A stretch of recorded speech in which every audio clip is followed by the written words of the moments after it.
Oh, Oo. ano na? 120/80.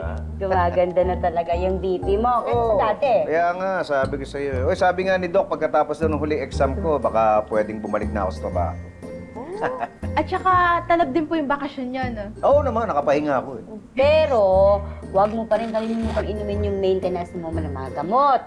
At saka, iwas ka pa rin sa stress. Oo. Yung sobrang pag-aalala, pag-iisip, dun tumataas yung blood pressure mo. Kaya nga. Eh, may natutunan nga ako sa internet, yung parang breathing technique. O yung parang sunod-sunod na hinga ng malalim. Yun, nakakabawas ng stress ko yun. Ay, paano po yun, sir? Ganito.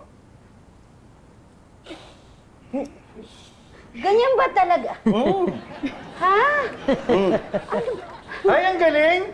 Ganyan din huminga si Berta nung nanganganak siya. Sige na, tatakbo na ako. Huwag po, sir. Bakit? Eh, may kilala po kasi ako na high blood kapag tumatakbo eh. Pag nagja-jogging? Ay, hindi po. Eh, sabi mo, pagka tumatakbo na high blood. Oo nga po. Pag tumatakbo sa eleksyon, lagi po kasi siyang talo.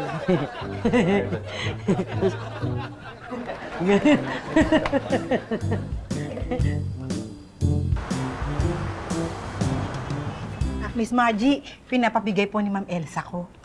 Ay, pakisabi naman kay Elsa, thank you. Ay, teka, di ba hindi na siya nagbe-bake ngayon? Ako po ang inutusan niyang mag-bake niya. Thank you naman, baby. Alam mo ba, paborito talaga namin ng asawa ko to. Nakabalik na po si Sir Kenzo galing sa Japan. Oo, kahapon lang. Nag-aayos po kayo ng mga gamit? Hindi. Inaalis lang namin yung mga lumang furniture na hindi type nung nakabili ng bahay ko. Hala, binenta niyo na po itong bahay niyo na to? Sa Japan na kami titira ni Kenzo, kaya siya umuwi para sunduin ako. Hala, nakakagulat naman. Paalis na pala kayo. Kaya nga mamimiss ko kayong lahat dito. Sasabihin ko po kay Ma'am Elsa na paalis na kayo. Naku, sigurado, pababaunan kayo nun ng cupcake. Ay, ang sweet naman. Ay, teka, baka may kakilala kayo na pwedeng maghakot ng mga gamit namin. Sa kanila na lang yan.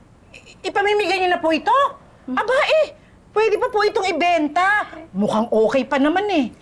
Ang gusto ni Kenzo, itapon na lang yung mga yan. Ganon kasi sa Japan, bibigyan pa ng 3 lapad sa mga maghahakot niyan. Nasa 12,000 din yun. Talaga po? Ay, kailan po ang balik niyo sa Japan? Sa Makalawa kami babiyahe. Ay, ang lapit na pala. O sige po, uwi po muna ako. Pero babalik po ako kaagad. Kukunin mo na ba yung pabaon mong cupcakes ko? Ay, hindi po. Ako na ang maghahakot ng mga gamit niyo. Hello po. Hi, ma'am. Ay, ma'am, dumaan lang po ako para mangamusta tsaka mag-update kay sir sana. Ay, naku, kaaalis lang, nag-jogging. Ganun ba? Sayang, di ko pa naabutan. Be, mahintay mo ba si Peach? Baka matagalan pa yun eh. Papasok muna siguro ako. Ganun ba? Oo. O sige, Elsa, tawagin mo na lang ako. Pupunta muna ako sa kusina, ha? Sige. Pag-aalis na tayo, ha? Sabihin mo sa akin. Be, doon muna ako, ha? Sige. Ma'am, tutuloy po muna ako. Ay, sige, sasabihin ko na lang kay Pitoy dumaan ka, ha? Uy, o nga pala, nabanggit niya na baka raw pabalikin na siya ng doktor sa trabaho. Hindi na kasi siya high blood. Ay, talaga po, ma'am. Naku, good news po yan.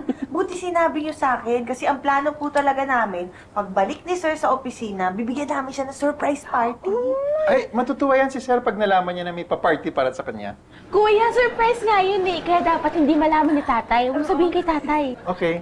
Ay, pero tama. Talagang matutuwa naman si Pitoy pag nalaman yung plano niyo. Oo, alam niyo, namimiss na talaga ng mga staff si sir doon sa opisina eh. Kaya alam niyo, paghahandaan talaga namin to, ma'am. Uy, huwag mo sasabihin, ha? Hindi. Promise. Naku. Dito mo na to. Okay to. Hindi, tanggalin mo. Hoy, Sir, si Elsa. wala na po. Pumasok na po sila ni Patrick. Dumaan si Patrick? Opo, kasama po si Janice. Mag-update po sana sa inyo tungkol sa ganap sa opisina. Yun lang? Uy, ano pa sinabi ni Janice? Ay, sir, maghahanda daw po sila, Janice, ng surprise party para sa inyo sa opisina. Pagbalik niyo po sa trabaho. Uy, ba't mo sinabi? Bakit? Ikaw lang naman yung sinabihan na bawal magsabi. Kaya ako, pwede.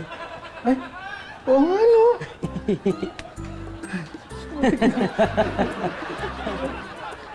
Teka na. Tinulungan kita kaya ako sinabi.